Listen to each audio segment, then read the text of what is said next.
Hello friends, அஸ்ஸலாம் அலைக்கும். முஸ்லீம் நண்பர்களுக்கு நோன்பு ஸ்டார்ட் ஆகிடுச்சு.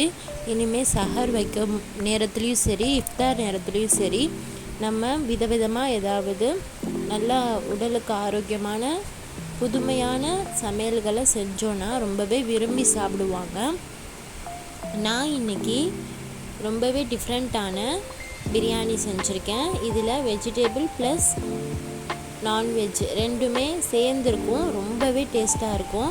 அதுக்கு நான் ஒரு 3/4 கிலோ அளவுக்கு பெரிய வெங்காயம் எடுத்து அதை நல்லா சுத்தம் செஞ்சு நான் ஸ்லைசர் மூலயமா என்ன செஞ்சேன்னா மெலிசாக கட் பண்ணிக்கிட்டேன். ஏன்னா பிரியாணிக்கு வெங்காயம் ரொம்பவே சாஃப்டாக இருந்தால் தான் அது நல்ல எண்ணெயில் வதங்கி ரொம்பவே டேஸ்ட்டு தரும்.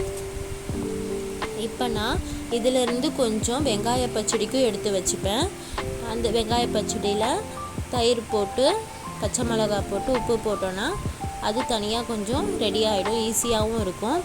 இப்போ இந்த வெங்காயத்தை நம்ம எடுத்து வச்சுக்கலாம். அடுத்து ஸ்பெஷல் இஞ்சி பூண்டு பேஸ்ட்டு, அதாவது இது பிரியாணி செய்கிறதுக்கெலாம் இந்த மாதிரி இஞ்சி பூண்டு பேஸ்ட்டு ரெடி பண்ணோன்னா ரொம்பவே சூப்பராக இருக்கும். ஃபஸ்ட்டு இஞ்சி பூண்டை நம்ம தேவையான அளவு அரைச்சிட்டு அதோட சின்ன வெங்காயம் ஒரு 100 கிராம் அளவுக்கு நல்லா ஃபில்டர் பண்ணி நான் கழுவிக்கிறேன். இது சின்ன ஃபில்டர், இது ரொம்பவே யூஸ்ஃபுல்லாக இருக்குது. சின்ன சின்ன பொருளுங்களை கழுவும் போது அது நம்மளுக்கு ரொம்பவே ஈஸியாகவும் இருக்குது. அதுக்கப்புறம் நான் இந்த இஞ்சி பூண்டு பேஸ்ட்டோட வெங்காயத்தை போட்டு அதோட காஞ்ச மிளகா, கசகசா, பட்டை, ஏலக்காய், கிராம்பு இது எல்லாமே நான் இந்த இஞ்சி பூண்டு பேஸ்ட்டோட சேர்த்துக்கிறேன். ஒரு 100 கிராம் அளவுக்கு வெங்காயம், காஞ்ச மிளகா, கொஞ்சம் பட்டை, அப்புறம் ஒரு 2 ஏலக்காய், கிராம்பு இதிலே போட்டு நம்ம அரைச்சிட்டோன்னா இந்த இஞ்சி பூண்டு பேஸ்ட்டு ரொம்ப மணமாக இருக்கும். இஞ்சி பூண்டு பேஸ்ட் ரெடி பண்ணதுக்கப்புறம் நான் ஒரு 1/2 கிலோ அளவுக்கு எலும்பும் கறியும் சேர்த்து நல்லா வேக வச்சு எடுத்துக்கிறேன். இதில் நான் கொஞ்சம் உப்பு, கொஞ்சம் இஞ்சி பூண்டு பேஸ்ட்டு போட்டு நல்லா வேக வச்சுக்கிட்டேன். இது நம்ம எந்த கறியாக இருந்தாலும் சரி. அதோட தக்காளி ஒரு 3/4 கிலோ அளவுக்கு நான் எடுத்து அதையும் நல்லா கழுவி கட் பண்ணி வச்சுக்கிறேன். பிரியாணிக்கு தக்காளி பழம் ரொம்பவும் பழமாக இருக்கக்கூடாது, ரொம்பவும் காயாக இருக்கக்கூடாது. ஒரு நடுநிலையாக மீடியம் சைஸில் பழுத்திருக்கணும். அதோடு நான் குடமிளகா, உருளைக்கிழங்கு, கேரட்டு, பச்சை மிளகா, பீன்ஸு இதெல்லாம் தேவையான அளவுக்கு எடுத்து நல்லா சுத்தம் செஞ்சு தண்ணியில் போட்டு கழுவி நான் அதை சின்ன சின்னதாக எனக்கு ஏற்ற மாதிரி கட் பண்ணிக்கிறேன். இப்போ இது நல்லா நம்ம கட் பண்ணதுக்கப்புறம் இதையும் நம்ம ரெடி பண்ணி வச்சுக்கலாம். இது எல்லாமே கலந்து நம்ம சமைக்கும் போது ரொம்பவே டேஸ்ட்டாக இருக்கும். காயோட டேஸ்ட்டும் சரி, கறியோட டேஸ்ட்டும் சரி மசாலாவில் நல்லா இறங்கி சூப்பராக இருக்கும். அதோட நான் புதினா, கொத்தமல்லி, தயிர், அதோட 1/2 மூடி தேங்காய், ஒரு லெமன் இதெல்லாம் நான் எடுத்து வச்சுக்கிறேன். இப்போ நான் இந்த புதினாவை நல்லா கழுவி சுத்தம் செஞ்சு நல்லா அதையும் நான் ரெடி பண்ணிட்டேன். ஃபில்டர்லேயே நான் கழுவிக்கிறேன். எனக்கு இது ரொம்ப ஈஸியாக இருந்துச்சு. இதிலே மண்ணெல்லாம் நல்லா ஃபில்டர் ஆகி கீரை மட்டும் ரொம்பவே சுத்தமாக கிடச்சிச்சு எனக்கு. அதோடு நான் கொத்தமல்லியும் நல்லா கழுவி கட் பண்ணி வச்சுக்கிட்டேன். நான் கேப்சிகமும் நல்லா உள்ளே இருக்க விதைகளெல்லாம் எடுத்துட்டேன். குழந்தைங்க சாப்பிட்றதுனால காரம் கம்மியாக தான் நான் போடணும். அதனால் விதைகளை எடுத்து நான் கட் பண்ணி வச்சுக்கிட்டேன். இப்போ நான் ஒரு பாத்திரத்தை அடுப்பில் வச்சு நல்லா அடி கனமான பாத்திரமாக இருக்கணும். அதில் நான் நல்லா சூடு பண்ணி எண்ணெயை ஊற்றிக்கிறேன். பாத்திரம் எந்த அளவு இருக்கோ அது அடித்தளம் வரைக்கும் நம்ம எண்ணெய் ஊற்றிக்கிட்டோன்னா வெங்காயமாக இருக்கட்டும், இஞ்சி பூண்டு பேஸ்ட் எல்லாமே நல்லா வெந்து சூப்பராக இருக்கும். நான் ஏலக்காய், பட்டை, கிராம்பு போட்டு வெங்காயம் போட்டு அதோடு நான் பச்சை மிளகாவையும் போட்டு ஒரு எண்ணெயில் நான் வதக்கிக்கிறேன். எண்ணெயோட வதங்கினதுக்கப்புறம் நான் ஒரு கையளவு கல்லுப்பை வந்து இதோட நான் போட்டு நல்லா வேக வச்சுக்கிறேன். அதோட இந்த ஸ்பெஷல் இஞ்சி பூண்டு பேஸ்ட்டையும் நான் வந்து அதோட சேர்த்து ஒரு 10 நிமிஷம் மூடி போட்டுட்டு அதுக்கப்புறம் கிளறி விட்டுக்கிறேன். இதோட பச்சை வாசனை எல்லாமே போயிட்டு ரொம்ப மணமாக இருக்கும், வீடே மணக்கும். வெங்காயமும் இஞ்சி பூண்டு பேஸ்ட்டோட மணமே வந்து தனியாக இருக்கும், ரொம்பவே நல்லாவும் இருக்கும். நீங்கள் ட்ரை பண்ணி பாருங்கள். சாதா இஞ்சி பூண்டு பேஸ்ட்டுக்கு பதிலாக இந்த மாதிரி ஸ்பெஷலாக அரைச்சி போட்டோன்னா ரொம்பவே நல்லாயிருக்கும். அதோட நான் கொஞ்சம் புதினா, மிளகாத்தூள், மஞ்சத்தூள், தனியாத்தூள், கொஞ்சம் கரம் மசாலா இதெல்லாம் கலந்து எண்ணெயிலே வந்து இந்த மசாலா எல்லாத்தையும் நான் வதக்கிக்கிறேன். நம்ம அடுப்பை வந்து சிம்மிலையும் ஃபாஸ்ட்டாகவும் வச்சு தான் நம்ம சமைக்கணும், அடி பிடிக்க விட்டுறக்கூடாது. அதோட நான் தயிரை வந்து ஊற்றி மிக்ஸ் பண்ணிக்கிறேன். நல்லா கலர் சேஞ்ச் ஆகிருக்கு பாருங்கள். நல்லா மசாலா வந்து அந்த பச்சை ஸ்மெல் போயிட்டு நல்லா அந்த மணமாக இருக்குது வீடே. அதோட நான் வேக வச்ச கறியை வந்து சேர்த்துக்கிறேன். எந்த கறியாக இருந்தாலும் சரி, சிக்கனாக இருந்தாலும் சரி, மட்டனாக இருந்தாலும் சரி, நம்ம வந்து இதோட வந்து சேர்த்துக்கலாம். வெறும் எலும்புனா கூட எலும்பு மட்டும் வேக வச்சு கூட இதோட சேர்த்துக்கிட்டோன்னா அவ்வளோ டேஸ்ட்டாக இருக்கும். இப்போ நான் வேக வச்ச கறி இதோட சேர்த்து நல்லா இந்த மசாலாவோட நான் வந்து வதக்குறேன்.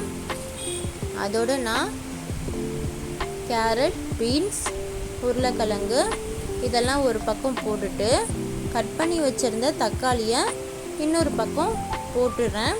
நான் எடுத்தோடனேயே கிளறி விடலை பாருங்கள். இதில் இருக்கிற காய்கறியில் இருக்கிற தண்ணியை வந்து மசாலாவோட ஃபஸ்ட்டு நல்லா வற்ற வச்சுட்டு அதுக்கு மேலே கொத்தமல்லி, கேப்சிகம் எல்லாமே கேப் விடாமல் எல்லா பக்கமும் நான் போட்டுட்டு என்ன செய்கிறேன்னா தக்காளி பழத்தை மட்டும் இல்லாமல் தக்காளி பழம் பாதி தான் நான் வந்து வேக வச்சேன், பாதியை வந்து மிக்சியில் போட்டு நான் வந்து அரைச்சிக்கிட்டு அதையும் என்ன செய்கிறேன் நான் சுற்றியும் ஊற்றி விட்டுக்கிறேன்.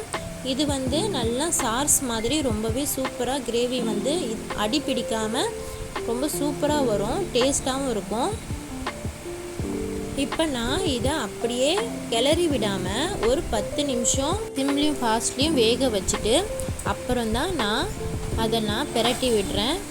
பாருங்கள், அடி பிடிக்காமல் பார்த்துக்கணும். இப்போது இந்த காய்கறியோடைய பச்சை வாசனையும் போயிட்டு ரொம்பவே இந்த கிரேவியோட மிக்ஸ் ஆகி ரொம்பவே சூப்பராக வரும். கறியோட சாறு இறங்கி இந்த மசாலா ரொம்பவே டேஸ்ட்டாக இருக்குது. கறி வந்து நம்ம கம்மியாக இருந்தாலும் பரவாயில்ல, இந்த மாதிரி செய்யும்போது ரொம்பவே அதாவது ஒரு வாய் நம்ம சாப்பிடும் போதுமே காயும் சரி கறியும் சரி நம்மளுக்கு ரொம்பவே ஒரு வாய்க்குமே நல்லா வரும். அப்போ நம்மளுக்கு டேஸ்ட் வந்து டிஃப்ரெண்ட்டாக இருக்கும். எதுவுமே குறைய சொல்ல முடியாது. இந்த மசாலாவில் நம்ம மசாலா ரெடி பண்ணி வச்சுட்டு கூட கொஞ்சம் எடுத்து ஒருவேளை சாப்பாடும் ஒருவேளை நூடுல்ஸ் இல்லைன்னா மக்ரூனி இல்லை சப்பாத்திக்கு கிரேவியாகவும் இல்லை இடியாப்பத்துக்கு நம்ம கொஞ்சம் தேங்காய் பால் ஊற்றி குருமாவும் மாற்றி அந்த மாதிரி நம்ம ரெடி பண்ணிக்கலாம். ரொம்பவே இது ரொம்ப அருமையாக இருக்கும். அதோட நான் அரிசியை ஊற வச்சுக்கிறேன் மசாலா வேகிற அந்த கேப்பில். இப்போ நான் அரிசியை கழுவி ஊற வச்சதுக்கப்புறம் தேங்காய் பால் ரெடி பண்ணி எடுத்துக்கிட்டேன். இப்போ மசாலா காய்கறியோடு நல்லா வெந்ததுக்கப்புறம் தேங்காய் பாலை ஊற்றி நல்லா வேக வச்சுட்டு நான் ஒரு கிலோ அளவுக்கு அரிசியை வந்து இதோட சேர்த்துக்கிறேன். அரிசியை பாதி வேக வச்சுட்டு அதுக்கப்புறம் இந்த மசாலாவில் சேர்த்து தம் போட்டாலுமே ரொம்பவே சூப்பராக இருக்கும். அப்புறம் நம்ம நல்லா முக்கால்வாசி வெந்ததுக்கப்புறம் தண்ணி கொஞ்சமாக இருக்கும்போது இதில் ஒரு அரை எலுமிச்சப்பழம் அளவுக்கு சாறு எடுத்து பிழிஞ்சு விட்டுக்கலாம். இதை வந்து நம்ம கடைசியாக செஞ்சோன்னா ரொம்பவே நல்லாயிருக்கும். அப்போ தம் போடுறதுக்கு முன்னாடி நான் புதினா கொத்தமல்லியும் போட்டு நான் வாசனைக்காக பிரட்டி விட்டுக்கிறேன். இந்த மாதிரி டிஃப்ரெண்ட்டாக செஞ்சு தரும்போது குழந்தைங்க ரொம்பவே விரும்பி சாப்பிடுவாங்க. குழந்தைங்கள்லேருந்து பெரியவங்க வரைக்குமே ரொம்பவே நல்லாயிருக்கு சொல்லி சாப்பிடுவாங்க. நான் கடைசியாக நெய் ஊற்றிக்கிறேன். சாப்பாடு ஒன்றோட ஒன்று ஒட்டாது, நெய் ஊற்றினா நல்ல வாசனையாகவும் இருக்குது. இப்போ நான் இதில் தம் போட்டுக்கிறேன். நல்ல அடியில் தோசைக்கல்லை வச்சுட்டு மேலே சூடான குக்கரையும் வச்சு அதை நான் தம் போட்டுட்டேன். இப்போ இதுக்கு நம்ம தொட்டுக்க ஏதாவது கிறிஸ்பியாக வேணும்ல, அதனால் நான் காலிஃப்ளவரை எடுத்து முதல்ல அதை க்ளீன் பண்ணி அதோட சுடுதண்ணியில் உப்பும் மஞ்சத்தூளும் போட்டு கொதிக்க வச்சு நல்லா கொதிக்க இருக்கிற தண்ணியை காலிஃப்ளவர் கட் பண்ணி வச்சதில் ஊற்றி அப்படியே மூடி வச்சிடலாம். இப்போ காலிஃப்ளவரில் புழு இருக்கும், ஏதாவது பாக்டீரியா இருந்தாலும் கெட்ட பாக்டீரியா இருந்தாலும் எல்லாமே இந்த ஆன்டிபயோட்டிக் தண்ணியில் அழிஞ்சிரும். இப்போ இதை நம்ம ஃபில்ட்ரு பண்ணி எடுத்துக்கலாம் காலிஃப்ளவரை.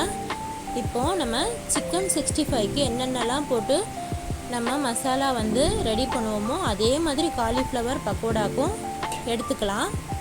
என்ன அதில் ஒரு முட்டையை சேர்த்தோன்னா ரொம்பவே கிறிஸ்பியாக இருக்கும். இப்போ மசாலா ரெடி ஆகிடுச்சு. அதில் நம்ம வேக வச்சு மஞ்சளில் போட்டு எடுத்த காலிஃப்ளவர் மசாலாவோட சேர்த்து நல்லா பெரட்டி எடுத்து ஊற வச்சுக்கலாம். இந்த பக்கோடா நம்ம ரொம்பவே இந்த பொருள் காய்ச்சலில் தருவாங்கள்ல அந்த மாதிரி ரொம்பவே டேஸ்ட்டாக இருக்கும். வாசனைக்காக கருவேப்பிலை தூவி விட்டுட்டு இதையும் நான் சூடான எண்ணெயில் போட்டு பொரித்து எடுத்துக்கிறேன். இது சாப்பாடுக்கு ரொம்பவே நல்லாயிருக்கும். காலிஃப்ளவரை சாப்பாட்டிலே போட்டால் நல்லா இருக்குமே, ஏன் தனியாக பொரிக்கிறோம் அப்படின்னு நினைக்காதீங்க. காலிஃப்ளவர் சாப்பாட்டில் நம்ம காய்கறியோடு சேர்த்தோன்னா டேஸ்ட் மாறிடும். சாப்பாடில் சீக்கிரமாகவே ஒரு விதமான காலிஃப்ளவர் ஸ்மெல் வந்துடும். அதனால நம்ம தனியாக பொரித்து நம்ம சிக்கன் 65 மாதிரி எடுத்துக்கிட்டோன்னா ரொம்பவே டேஸ்ட்டாக இருக்கும், கிறிஸ்பியாகவும் இருக்கும் இந்த காலிஃப்ளவர். யாருக்கெல்லாம் காலிஃப்ளவர் பக்கோடா பிடிக்கும் அவங்க கமெண்டில் சொல்லுங்கள். இப்போ சூப்பராக காலிஃப்ளவர் பக்கோடா ரெடி ஆகிடுச்சு. இப்போ இதை நான் டிஷ்யூ பேப்பர் மேலே போட்டுக்கிறேன். சாப்பாடும் ரொம்பவே பர்ஃபெக்டாக நல்ல வாசனையாக ரொம்பவே டேஸ்ட்டாக ரெடி ஆகிருக்கு. நம்ம இப்போ பரிமாறிடலாம். இதுக்கு நான் சாப்பாடோட என்னெல்லாம் ரெடி பண்ணியிருக்கேன்னா காலிஃப்ளவர் பக்கோடா, அதோட இது காலிஃப்ளவர் 65ன்னு சொல்லலாம். பேக்கரியில் வைக்கிற காலிஃப்ளவர் பக்கோடா மாதிரி இது ரொம்பவே டேஸ்ட்டாக இருக்கும். நீங்களும் இதை மாதிரி ஒரு வாட்டி பிரியாணி செஞ்சு காலிஃப்ளவர் 65 செஞ்சு அசத்துங்க. அதோட நான் வெங்காய பச்சடியும் ஒரு அவிச்ச முட்டையும் ரெடி பண்ணி வச்சுட்டேன். இதுக்கு மேலே என்னங்க வேணும், ரொம்பவே சூப்பராக இருக்கும். நீங்களும் சஹர் டைமில் இல்லைனா இஃப்தாரில் செஞ்சு அசத்துங்க. தேங்க்ஸ் ஃபார் வாட்சிங்.